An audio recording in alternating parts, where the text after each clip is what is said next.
எல்லோருக்கும் வணக்கம்.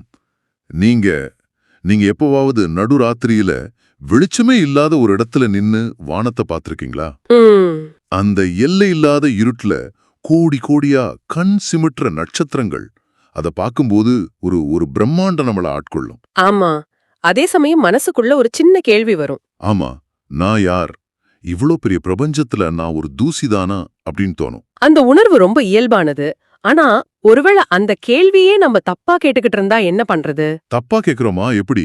அதாவது, நான் பிரபஞ்சத்துக்குள்ள எவ்ளோ சின்ன ஆள்னு கேக்குறதுக்கு பதிலா, எனக்குள்ள இருக்கிற பிரபஞ்சம் எவ்ளோ பெரியதுன்னு கேட்டா எப்படி இருக்கும்? வாவ்! இது கேக்குறதுக்கு ஒரு கவிதை மாதிரி இருக்கு. ஆனா நீங்க சொல்றது இது வெறும் கவிதை இல்ல, இது அறிவியல்னு சொல்றீங்களா? ஆமா. நம்ம தமிழ் சித்தர்கள் பல்லாயிரம் வருஷத்துக்கு முன்னாடியே சொன்ன மாதிரி அண்டத்தில் உள்ளது பிண்டத்தில் அப்படிங்கறத நிரூபிக்கிற அறிவியலாம். மிகச் சரியா சொன்னீங்க. அண்டம்ங்கிற பிரபஞ்சமும் பிண்டம்ங்கிற நம்ம உடலும், அது ரெண்டும் ஒண்ணுக்கொன்னு தொடர்பில்லாத விஷயங்கள் இல்ல. அது ரெண்டும் ஒரே நாணயத்தோட இரண்டு பக்கங்கள். ஓஹோ, அதுதான் இன்னைக்கு நாம கொஞ்சம் ஆழமா அலச போறோம். சூப்பர். அப்போ ஒரு அடிப்படையான கேள்வியிலிருந்து ஆரம்பிக்கலாம். நம்ம உடம்பு அது எதனால ஆனது? ம், மேரோட்டமா பார்த்தா எலும்பு, தசை, இரத்தம். இன்னும் கொஞ்சம் உள்ள போனா செல்கள், மூலக்கூறுகள். அதுக்கும் உள்ள போனா அணுக்கள். இது இது நமக்கு ஸ்கூல்லயே தெரியும். சரி. ஆனா உண்மையான கேள்வி என்னன்னா, நம்ம உடம்ப உருவாக்குற இந்த கார்பன், இரும்பு, ஆக்சிஜன் அணுக்கள் எல்லாம் அதோட மூலம் எது? அது எங்கிருந்து வந்துச்சு? இந்த கேள்விக்கு புகழ்பெற்ற வானியற்பியலாளர் கார்ல் சேகன் சொன்ன ஒரு வரியை விட ஒரு சிறந்த பதிலே இருக்கவே முடியாது. அவர் சொன்னார், "We are made of star stuff." நாம் நட்சத்திரங்களின் பொருட்களால் ஆனவர்கள். ஆமா. அதாவது இது ஒரு உருவகம் கிடையாது. இது ஒரு 100% வேதியியல் உண்மை. ஒரு நிமிஷம். நட்சத்திரங்களோட பொருட்களா? அது அது எப்படி சாத்தியம்? பிரபஞ்சம் ஒரு பெருவெடிப்புல, அதாவது பிக் பேங்ல தானே உருவாச்சு. ஆமா, பிக் பேங்ல தான். அப்போ எல்லா தனிமங்களும் அப்பவே உருவாகி இருக்கணுமே, இல்லையா? நல்ல கேள்வி. அங்கதான் ஒரு ஆச்சரியமான திருப்பம் இருக்கு. சுமார் 13.8 பில்லியன் வருஷங்களுக்கு முன்னாடி பிரபஞ்சம் உருவானப்போ மொத்தமாவே 2 ரொம்ப எளிமையான தனிமங்கள் தான் இருந்துச்சு. 2 என்னது அது? ஹைட்ரஜன் அப்புறம் ஹீலியம், அவ்வளவுதான். அப்படியா? அப்போ நம்ம உயிர் வாழ்றதுக்கு காரணமான கார்பன், நம்ம ரத்தத்துல ஓடுற இரும்பு, நம்ம எலும்புல இருக்கிற கால்சியம், இந்த கனமான தனிமங்கள் எல்லாம் எங்கிருந்து வந்திருக்க முடியும்? ம், பெருவெடிப்புல அது உருவாகலைன்னா அதுக்காக வேற எங்கேயாவது ஒரு தொழிற்சாலை இருந்திருக்கணுமே. மிகச் சரியான வார்த்தை. தொழிற்சாலை. அந்த தொழிற்சாலைகள் தான் நட்சத்திரங்கள்.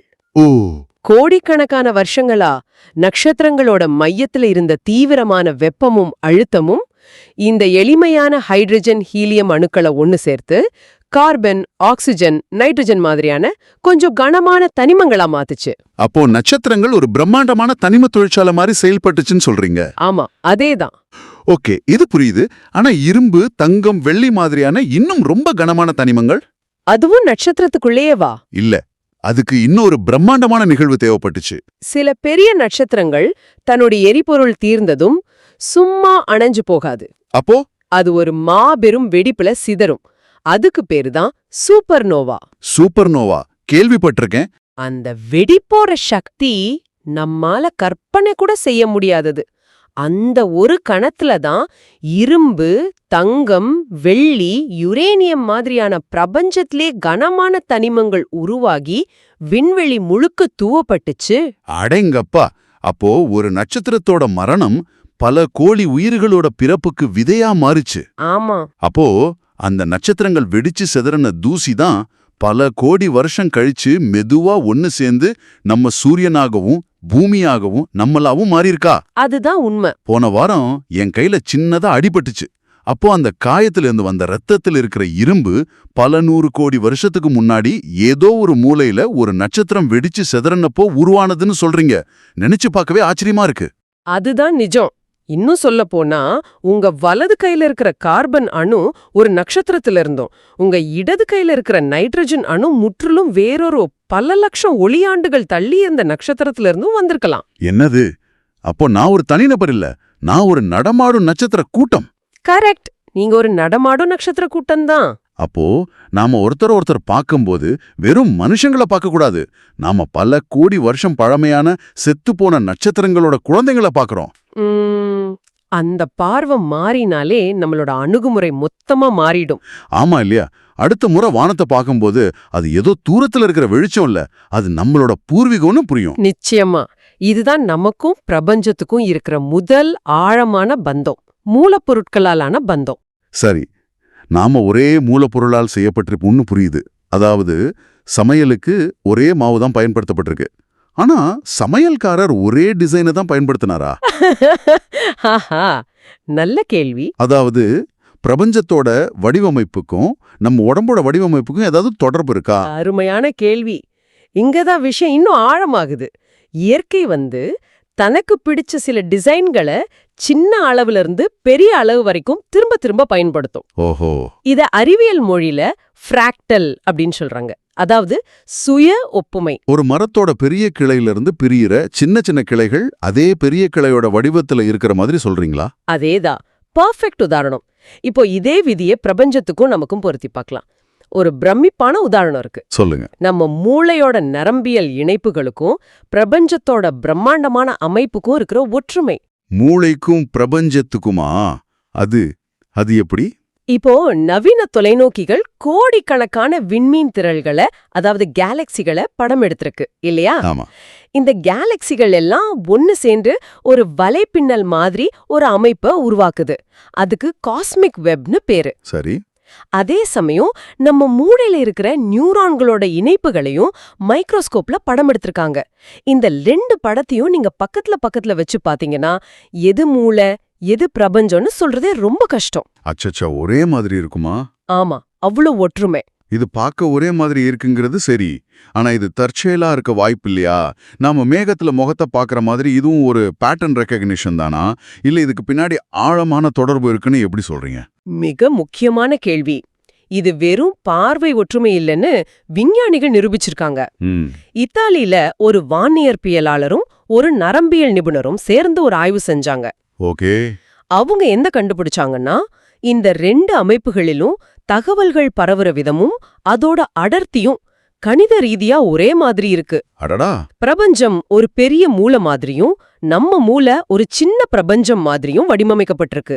நம்பவே முடியல. இந்த மூல பிரபஞ்ச ஒற்றுமைங்கிறது ஒரு தனிப்பட்ட உதாரணமா, இல்ல இது மாதிரி வேற பிரமிப்பான ஒற்றுமைகளும் இருக்கா? நிறைய இருக்கு. உதாரணமா ஹெலிக்ஸ் நெபுலான் ஒரு நட்சத்திர கூட்டத்தை கடவுளின் கண்ணு சொல்லுவாங்க.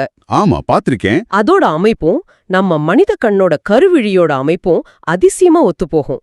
இன்னும் எளிமையா சொல்லணும்னா வாழ்வோட சுழற்சியே ஒரு ஃப்ராக்டல் தான். வாழ்வின் சுழற்சியா?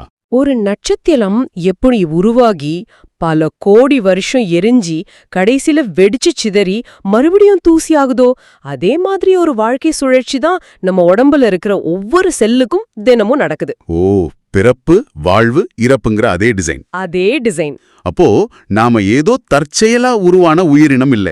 பிரபஞ்சத்தை இயக்குற அதே விதிகள், அதே கணிதம், அதே வடிவமைப்பு தான் நம்மளையும் இயக்குதுன்னு இது தெளிவா காட்டுது. ஆமாம். இந்த வடிவமைப்பு ஒற்றுமைங்கிறது ஒரு உறைஞ்சு போன வரைவிடம் மாறி இருக்கு. ஆனா இதுக்கு மேல நமக்கும் இந்த பூமிக்கும் நடுவுல ஒரு உயிருள்ள துடிக்கிற தொடர்பு ஏதாவது இருக்கா? இருக்கு. நம்ம உடம்போட ரிதம் பிரபஞ்சத்தோட ரிதத்தோட எங்கேயாவது இணையுதா? நிச்சயமா இணையுது. அதுதான் பூமிக்கும் நமக்கும் நடுவுல இருக்கிற கண்ணுக்கு தெரியாத மின்காந்த தொடர்பு. பூமிக்குன்னு ஒரு இதய துடிப்பு இருக்குன்னு சொன்னா நம்புவீங்களா? பூமியோட இதய துடிப்பா? சுவாரஸ்யமா இருக்கே, கொஞ்சம் சொல்லுங்களேன். நம்ம பூமி வினாடிக்கு 7.83 முறை அதிருது. இது ஒரு நிலையான அதிர்வெண். இத ஷூமன் அதிர்வலை அப்படின்னு அறிவியல் சொல்லுது. ஷூமன் அதிர்வலை? ஆமா, இது பூமியோட இயற்கையான நாடி துடிப்பு மாதிரி. 7.83 ஹெர்ட்ஸ். ரொம்ப துல்லியமான எண்ணா இருக்கே. சரி, இந்த அதிர்வெண்ணுக்கும் நமக்கும் என்ன சம்பந்தம்? அங்கதான் ஆச்சரியமே காத்துக்கிட்டு இருக்கு. நம்ம மூளையில பலவிதமான அலைகள் ஓடிக்கிட்டே இருக்கோம் இல்லையா? ஆமா. நாம ரொம்ப பரபரப்பா வேலை செய்யும் போது ஒரு மாதிரி, கோபமா இருக்கும்போது ஒரு மாதிரி, ஆனா நீங்க ரொம்ப அமைதியா தியான நிலையிலயோ இல்ல லேசான தூக்க நிலையிலயோ இருக்கும்போது உங்க மூளை ஆல்பா மற்றும் தீட்டா அலைகளை உருவாக்கும். சரி.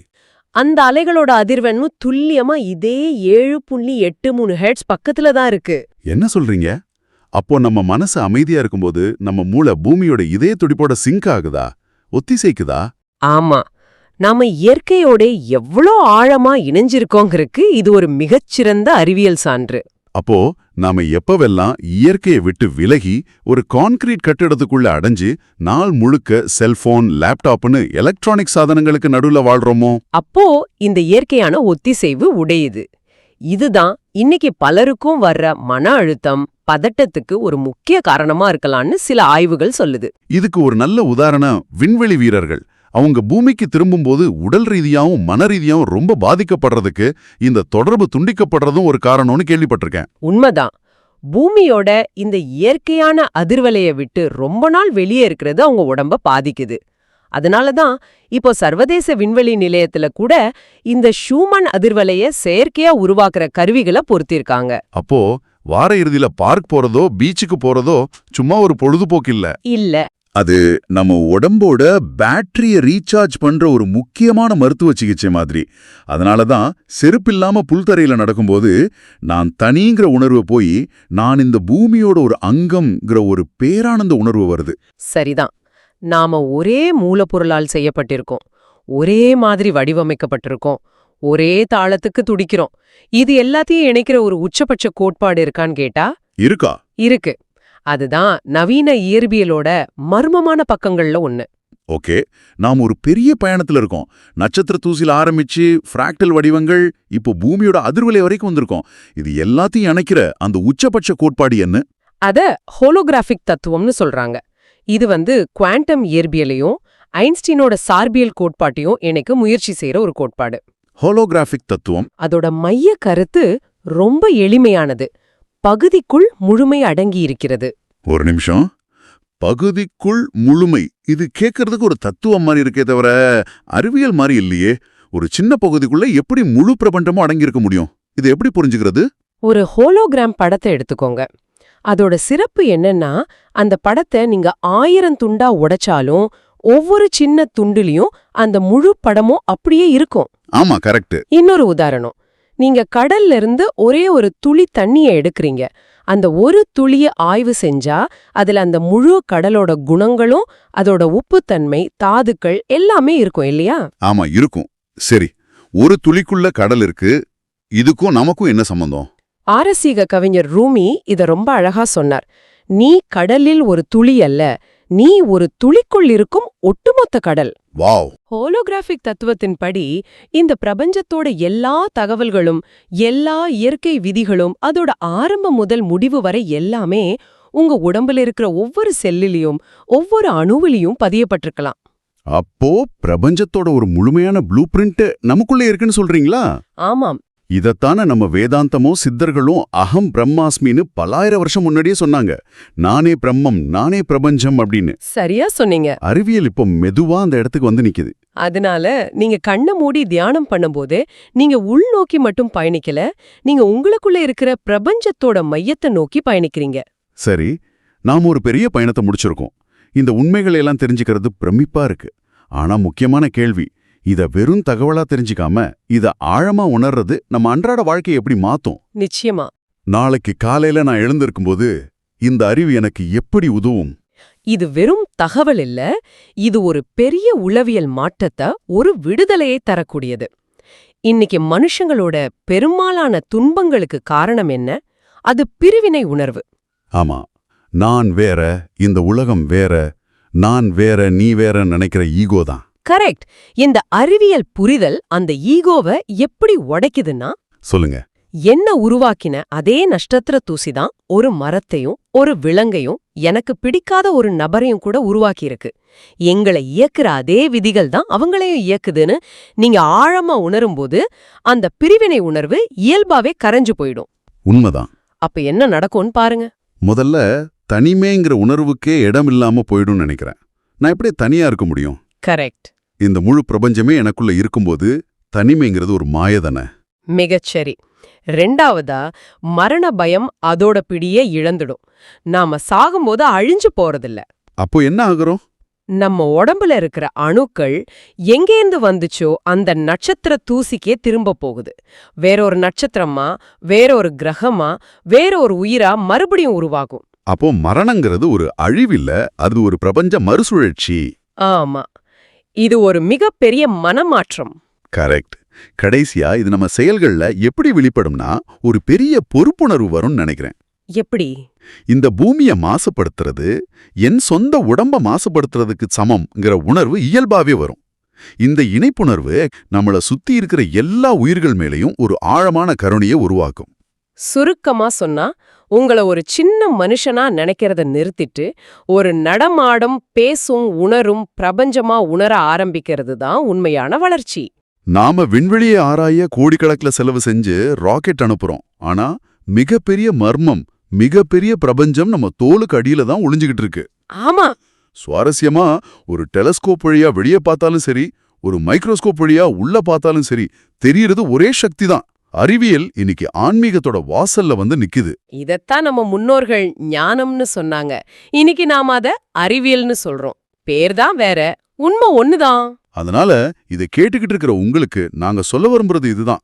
அடுத்த முறை நீங்க சோர்வா உணரும் போதோ இல்ல ரொம்ப தனிமையா உணரும் போதோ வெளியே போய் வானத்தை பாருங்க.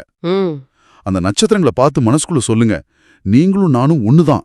உனக்குள்ள இருக்கிற அதே சக்தி தான் எனக்குள்ளேயும் இருக்கு. அந்த ஒரு உணர்வு உங்களுக்கு தர்ற அமைதியையும் தைரியத்தையும் உலகத்துல வேற எந்த பொருளாலையும் உங்களால பெற முடியாது. ஏன்னா நீங்க பிரபஞ்சத்தை தேடி கண்டுபிடிக்க வேண்டியதில்ல, நீங்களே பிரம்மஞ்சம் தான். இந்த உரையாடலோட இறுதியில உங்க சிந்தனைக்காக ஒரு கேள்விய விட்டுட்டு போறோம். பிரபஞ்சம் உங்களுக்குள் இருக்கிறது என்பது உண்மையென்றால், வெளியே தேடுவதை விடுத்து உங்களுக்குள் பயணிப்பதன் மூலம் என்ன புதிய ஆற்றலை அல்லது ஞானத்தை உங்களால் திறக்க முடியும்?